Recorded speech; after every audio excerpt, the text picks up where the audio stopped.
Šoreiz par to, ko darīt, ja mūsu partneris nepieņem to, ko mēs viņam tajā brīdī dodam, respektīvi, ja sieviete nepieņem vīriešu piedāvāto risinājumu, tad viņam sāk likties, ka tiek apšaubīta viņa kompetence. Viņš sāk uzskatīt, ka viņam neusticas un viņu nenovērtē. Un līdz ar to pārstāja izrādīt interesi, viņa vēlme klausīt, protams, samazinās. Un ja vīrietis tādos brīžos varētu atcerēties to, ka sieviete šajā ziņā ir atšķirīga, viņas atšķirības, psiholoģijā, kāpēc patiesībā sieviete nepieņem viņas sacīto, tad viņš padomātu un saprastu, ka ir piedāvājis atrisinājumu brīdī, kad sievietei vajadzīga patiesībā ir līdzjūtība un uzmanība. Un ir virkne ar dažādām frāzēm, ar ko patiesībā mēs liekam otram cilvēkam justies sliktāk, nenovērtētam, nemīlētam, apšaubot viņa prasmes, viņa spējas, un ar tā mēs ļoti daudz nodaram pāri viņam. Un katrs šāds izteiciens, vai nu nenovērtē sievietes izjūtas, vai mēģina tās izskaidrot, vai piedāvā atrisinājumu ar mērķi pēkšņi pārvērst negatīvas emocijas par pozitīvām, Un pirmais solis, ko vīrietis var spērt, ir cenšoties mainīt šādu izturēšanās veidu. Skaidri saprotot, ka sieviete atsakās pieņemt nevis atrisinājumu, bet gan tā piedāvāšanas brīdi un veidu. Vīrietis var daudz labāk tikt galā ar sievietes pretestību. Viņš to neuztver par tik personiski, iemācoties uzklausīt, viņš pamazām izjutīs, ka sieviete viņu vērtē augstāk pat tajos gadījumos, kad iesākumā ir bijusi ar viņu nemierā. Ja viņš iemācīsies viņu biežāk, vairāk uzklausīt, tad arī sieviete sāks iemācīties novērtēt viņu pūles.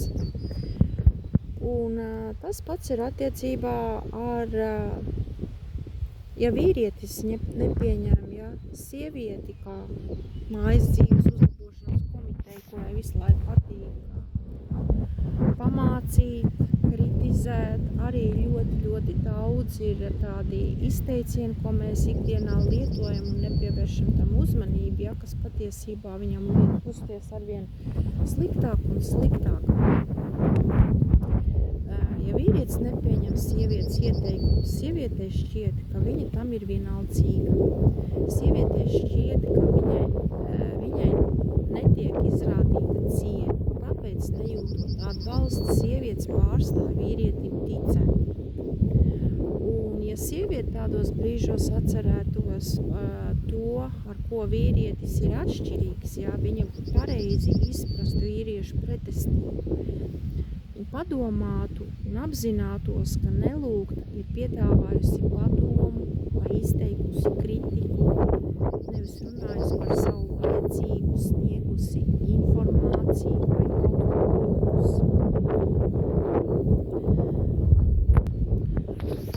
Arī ņemot vērā, tos izteicienus, kādus mēs ikdienā bieži vien mēdzam lietot, var saprast arī, kāpēc vīrietim liekas, ka viņu iegrožo un izrīko. Ļoti daudz ir visādi izteicieni, ko mēs ikdienā lietojam un ar ko mēs it kā otram cilvēkam liekam justies nemīlētam, nenovērtētam, nesaņemam atbilstošo uzmanību.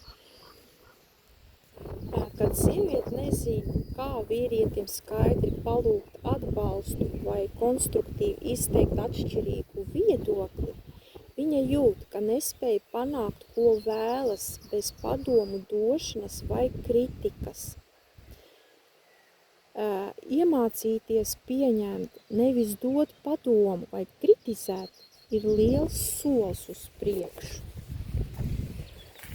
Skaidri saprotot, ka vīrietis nenoraida viņas palīdzības, bet veidu, kādā tā ir izteikta, sieviete var uztvert noraidījumu netik personīgi un atrast citus labākus ceļus, kā darīt zināmas savas vajadzības. Pakāpeniski viņi sapratīs, ka vīrietis ir ar mieru kaut ko mainīt, ja jūt, ka viņu uzskata par problēmas atrisinājumu, nevis par pašu problēmu. Bieži vien mēs vīrieti tik ļoti kritizējam, ja, un arī cenšamies mācīt viņu tā, ja, ka vīrietim tas sāk likties, ja, ka viņš ir patiesībā tā problēma, ja. Nevis, ka viņš rada kādu problēmu, bet viņš ir tā problēma, kuru grib mainīt, ja, kuru grib uzlabot, kuru grib salabot. Un tas arī vīrieti izraisa ļoti lielu pretestību. Tā kā tā, mīļa,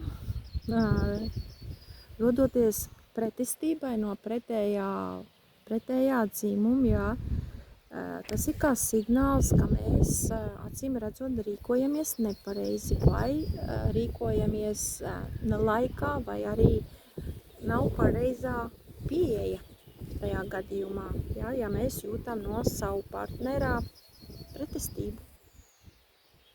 Tas nozīmē, ka mums tajā situācijā ir jārīkojas kaut kā savādāk, jāizturās savādāk, jāsaka kaut kas cits.